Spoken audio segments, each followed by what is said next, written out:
Hi guys, this is Mr. Wilson from Barnsley Academy. I'm one of the history teachers there, and today what I'm going to do is I'm just going to talk you through one of the most important monarchs we learn about at Barnsley Academy in history, and he's one of the first monarchs you will look at when you come up. So today we're going to be looking at William the Conqueror, who was born in around 1028 and he died in the year 1087, which if you think roughly is sort of 1,000 years ago. It's that old. It's like the birth of England, so to speak. It's like this really important monarch. So what I'm going to do is I'm just sort of going to tell you the story of William the Conqueror, just so you can add a bit to your timelines and just to get a bit involved before you come up to school. So the first thing we need to know is that England before the year 1066 was ruled by a group of people called the Anglo-Saxons. And these had ruled England for hundreds of years. But in the year 1066, things start to change. Now, William himself, before 1066, was not King of England, but it was actually, he held the title called Duke, and he was known as the Duke of Normandy.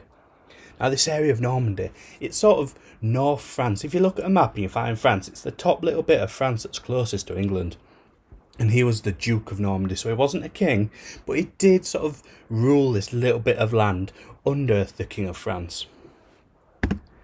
Now, what happened was, this King of England at the time, before 1066, was known as Edward the Confessor. And unfortunately, Edward died. He got very old and he did die. Now, when Edward died, there were two people we need to know. One is William, that I've just mentioned. But then we've also got another guy called Harold Godwinson.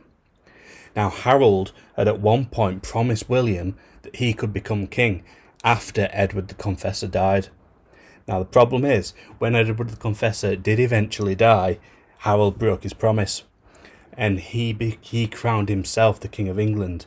So in 1066, so far, we've got Edward the Confessor dying, and then we've got the new king, Harold Godwinson. Now, as you can imagine, William was very unhappy that Harold had broken this promise.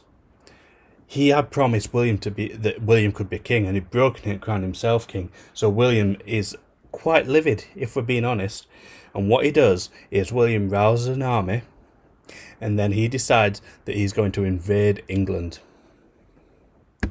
And what happens is there's this big battle at a place called Hastings. It becomes known as the Battle of Hastings in 1066, where William the Conqueror, or William is just known as William at this point, manages to defeat Harold Godwinson and his army.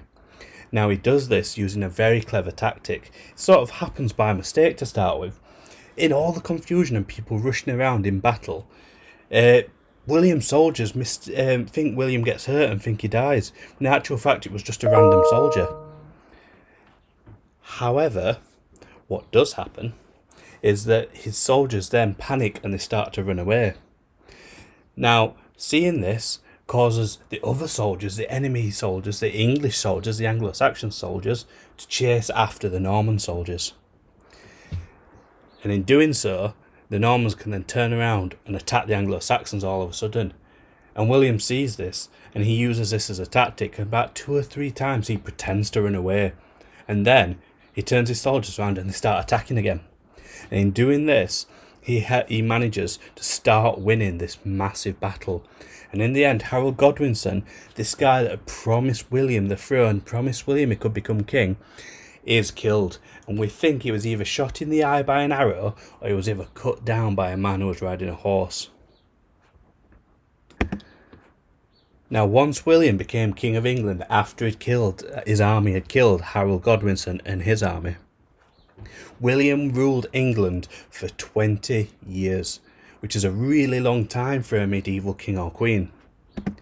However, while he was ruling, he wasn't a particularly nice king. He did a lot of things to change England, but he also did a lot of horrible things. For example, one of the things he did was introduce castles. Specifically, a key kind of castle called a Motte and Bailey castle, which we are going to look at when you come up to school. And these castles were wooden, and they were small, and they were often on top of hills. Now you think, why would they be on top of hills? The answer is so that the people in the castle could see all around, just in case an army was coming to attack that castle. The key thing about them being made out of wood as well is that they're very easy and very quick to build. What he also did was he also recorded everybody in England. No, I don't mean recording like video recording, because obviously this was 1,000 years ago. They didn't have things like that. But what he did do was he sent out servants across England to write down what people owned and who lived where. And eventually put it all into this big book that he called the Doomsday Book, which is actually, a fun fact, the first place in history where Barnsley is ever mentioned. Now, one thing he did do, and this is the thing that's not particularly nice, is he didn't like people disagreeing with him. In particular, people that rebelled against him. And what I mean by rebel is sort of try to get rid of him, basically. Try to get a new king. And then people in the north of England, in Yorkshire and what we know as Lancashire today, they did rebel against William. And in return, to get revenge, he took his army up north and he carried out a thing, and he basically caused an event called the Harrying of the North, where William's army went round and killed lots of people across the north, burnt homes, and destroyed lots of villages. It's a bit gory, this, but what happened was he also burnt lots of crops and killed lots of farm animals, so the people in the north had nothing to eat. Now, after a few months, these people eventually did start to starve, and there's a really quite gross but quite horrible story about how, to survive, they ended up eating the bodies of the people that William killed, which is proper gross, I know.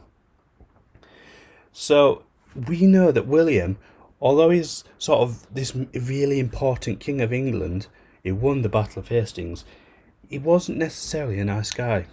What we're going to do is we're going to go through all the different monarchs in a different video each, just to see what each one was like. So we're going to look at all of them throughout your time of year 7, 8 and 9 at Barnsley Academy.